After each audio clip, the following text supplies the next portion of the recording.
Alright, this will be the cutting performance of the Fallkniven A1. And just by way of reference, I'm not going to be doing a lot of cutting performance videos. There's already so many out there. And also, I'm so busy, it's hard for me to do it. I just want to show you though the foundation on which all my reviews are based, and that's actual field experience.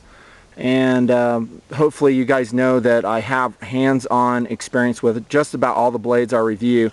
And I'll tell you as such, whether it's a tabletop review or a clinic review like this, a clinic review being of course in my favorite knife proving ground where we're at right now.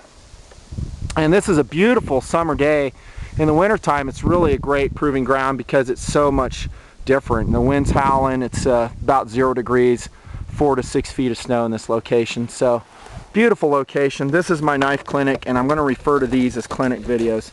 And but just by way of reference, please don't expect I'll be doing cutting performance all the time. One, I don't like thrashing my blades. I know that sounds ridiculous, but generally if I do a lot of cutting with my blades, and I mean that leads me to having to resharpen them. As I told you, I like to keep all my knives in tip-top, totally functional, razor sharp shape, and that means more work for me. However, here and again, and as I just go on my normal outdoor adventures like this one, I'll go ahead and show them. Now granted, this is a review adventure, but I'm enjoying it, so it's fun. Here we go with the A1. I'm going to first start with batoning. Oh, and by the way, I didn't really talk about the sheath. It's a Kydex sheath, very nicely done by the way, I like it, except it doesn't have a quick attachment capability. It would be an easy enough task for me to attach a Blade Tech brand Tech Lock fastener to the back. I could probably fix that somehow if I wanted to. However, most of my backpacking blades, I don't really attach them, to my sides. I'm putting them in a pocket of my pack, and then when I get to my bivouac location, kind of like this area, then I take it out of my pocket, and then I might attach it to my belt as I walk around camp and have it beside me. But I generally don't have it on my person all the time. Now that's in a camping or backpacking scenario. In a tactical scenario, it's something completely different. I would have my blade on my person all the time. And that's kind of where I'm going with this, is I'd much rather see a quick attachment capability instead of this loop. Even if it's just kind of like the Recon Scout sheath has. Let me show you that one real quick. Still made out of nylon, still relatively lightweight. Here it is right here. But you see the Recon Scout has a fold over function to it with both a snap and Velcro. And Velcro in wintertime, by the way, will get all packed up with snow and ice and it won't be functional, so it's good they put a snap here. And anyways, that's a good sheath right there, that Recon Scout sheath. It's one of my favorite production sheaths. Nothing special, probably not super strong, but I've had really good experience with it in the great outdoors, just like here. But the Fallkniven A1 sheath is great. The Kydex is nice, I like it. It retains the blade nicely, and you really don't need the retention strap. And that's a function of both the Craton grip rubbing against the Kydex and sinking in there. And it's just a nice sheath. Granted, it doesn't have a QD capability. You're going to have to slide on your belt. And I love Kydex over leather, like I've said in many other videos. It just doesn't retain water. Lightweight, it's durable. Nothing bad I can say about it. Then it's also riveted closed with blackened rivets, nicely done. Open in the bottom so it doesn't retain water. Good, let's go. Start cutting with this Fallkniven A1. And I'm going to start by batoning this one right here. Hopefully I'm in frame.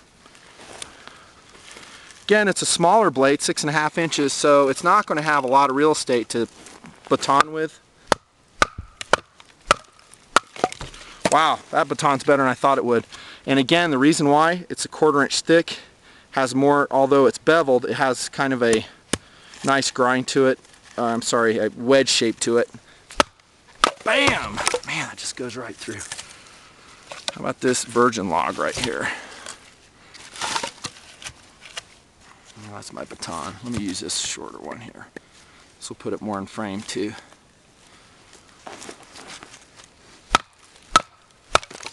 Wow, that rocks. Amazing. Again, that 1/4 inch thickness. Do not underestimate the importance of that when you're batoning. Very nice. Now all the disadvantages that I've said about shorter blades, and the one I said in this previous video on the A1 apply. It's not a long blade, so you are going to be somewhat limited by the size of logs that you can baton through. Very nice. Very impressed with it. Actually more impressed than I thought I would be. And again, we can see some wear on here of the black. That's just natural. That just shows you have some wood use with it.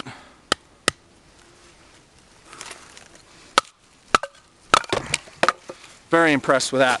Let me see how much time I have left, and if I have some more time, I do. Let's go ahead and do a chopping exercise with the Fallkniven A1. Now, I expect it probably not to do so great in this category because it's a smaller blade. So it doesn't have a lot of swing heft to it. Again, as we cut with our survival knife, we're treating it like an axe.